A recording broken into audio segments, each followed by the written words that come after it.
Giuseppe Bonanno, rođen 1905. u Castellammare del Golfu na Siciliji, Giuseppe Bonanno emigrirao je s roditeljima u Sjedinjene Američke Države kao jednogodišnjak. Obitelj se nastanila u Brooklynu, no kad je Joe bilo 6 godina, vratili su se na Siciliju.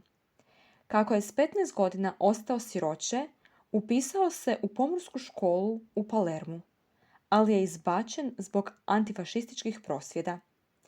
Za Mussolinijeva pojačana pritiska na mafiju izdan je nalog za Bonannovo uhićenje, pa je bio prisiljen na bijeg. Ušavši u Ameriku kao ilegalac preko Kube, počeo je raditi za Al Caponea kao trgovac krijumčarenim alkoholom i otmičar. Vrativši se u Brooklyn, radio je za mjesnog bosa mafije Nicola Schira i ubrzo napredovao na hijerarhijskoj ljestvici. Na početku rata Castellammare Bonanno je dao prisegu vjernosti Salvatoreu Maranzanu, iako je simpatizirao mlade Turke rođene u Americi i okupljene oko vođe Lucia Luciana. Znao je da se vrijeme brkatih šefova stranaca rođenih na Siciliji ubrzano bliži svom kraju.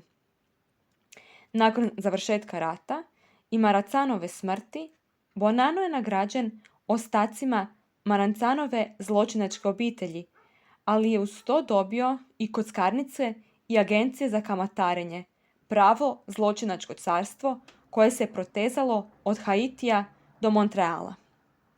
Strahujući od istih istraga, nakon kojih su uhićeni Luciano i Lepke, Bonanno se 1938. godine vratio na Siciliju. Godine 1945. opet je bio u SAD-u, ovaj put kao naturalizirani američki građanin. Oženio se s sestrom zločinačkog bosa Franka Lubruca, a 1953. kupio je luksuznu kuću u Arizoni i najavio da se djelomično povlači u mirovinu. Zapravo je sljedećih 10 godina učvršćivao svoj položaj. S Vitom Genovesom u zatvoru Bonanno je vjerovao da može preuzeti kontrolu nad 5 obitelji. Svom utjerivaču i krvniku Joe Magliozzu 1964.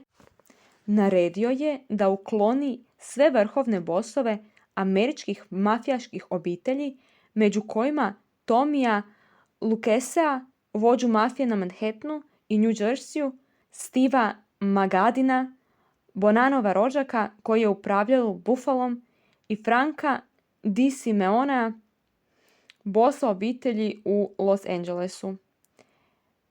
Pretio i s visokim tlakom, Magliozzo je zadatak prenio na Joea Colomba, vjerujući da od rata koji je bio na pomolu neće imati koristi. Colombo je o uroti ispričao Luccheseu i Gambinu, Bonannu i Magliozzu. Naređeno je da se pojave pred odborom, ali se samo Magliozzo odazvao. Određena mu je kazna od $50,000 i naređeno da se povuče u mirovinu, ali je ubrzo umro, vjerojatno otrovan po Bonannovoj zapovjedi. Na početku 1960. Bonanno je svoje carstvo kriminala procijenio na 2 milijarde godišnjih prihoda, predao na upravljanje sinu Salvatoreu, zvanom Bill, i učinio ga konsiglierom. Bill je bio ženjen Profacijevom nečakinjom. To nije bilo u skladu s planovima njegova ambicioznog glavnog zamjenika Gaspara Di Gregorija, kuma na Bonannovom vjenčanju i Billova krsna kuma. Bonanna je 1964. oteo Steve Magadio i držao ga zatvorena u svom skrovištu u Catskillsu. Za Bonannova izbivanja obitelj Bonanno podijelila se u 2 frakcije. Jednu je vodio Bonannov sin Bill, a druga se okupila oko Di Gregorija. Toj su podjeli odmah prišili nadimak prepolovljena banana. Banana Split. Na kraju je odbor postavio Di Gregorija za bossa obitelji. Bill Bonanno bio je, dakako, razljučen takvom odlukom i obitelj su uskoro počeli razdirati međusobni sukobi. Kad je Di Gregorio sazvao mirovnu konferenciju, Bill je predložio da se ona održi u kući djedova brata u ulici u Brooklynu. No dok su se približavali kući, Billa i njegovu pratnju dočekala je revolverska pucnjava. Ispaljeno je više od 20 metaka, a poslije je policija na pločniku našla 7 pištolja. Nekim čudom nitko nije bio pogođen. Bonanno je iz svoga dvorca u Tucsonu poslao prijeteće upozorenje. Bude li se u budućnosti opet pucalo na nekoga od njegovih ljudi, jedan od kapa platit će glavom. Održao je riječ. Uskoro je Calogero Lo Cicero, kapo iz Kolumba, ubijen iz strojnice dok je sjedio uz fontanu gaziranih pića u nekoj njujorškoj drogeriji. Ukupno je oko 20 gangstera ubijeno u ratu banana. Primirje je sklopljeno pošto je Bonanno pretrpio srčani udar. Njegovoj je obitelji dopušteno da zadrže neke rekete uz uvjet da prestanu ubojstva. Do tada je nezadovoljni odbor već bio odlučio smijeniti Di Gregorija i na njegovo mjesto postaviti Paula Siscu. Sisca je uz to primljen i kao član odbora. Bonanno je reagirao. Naredio je ubojstvo Siscovih vodećih ljudi u jednom brooklynskom restoranu. Žrtva Siscove osvete bio je Bonannov odani vozač Sam Perone. Oružani sukobi napokon su prestali 1968. kada je Bonanno najavio svoje konačno povlačenje.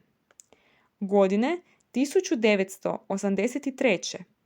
napisao je i objavio autobiografiju punu nekritične samohvale koju je naslovio Čovjek od časti. To je urodilo novim policijskim istragama o postojanju odbora.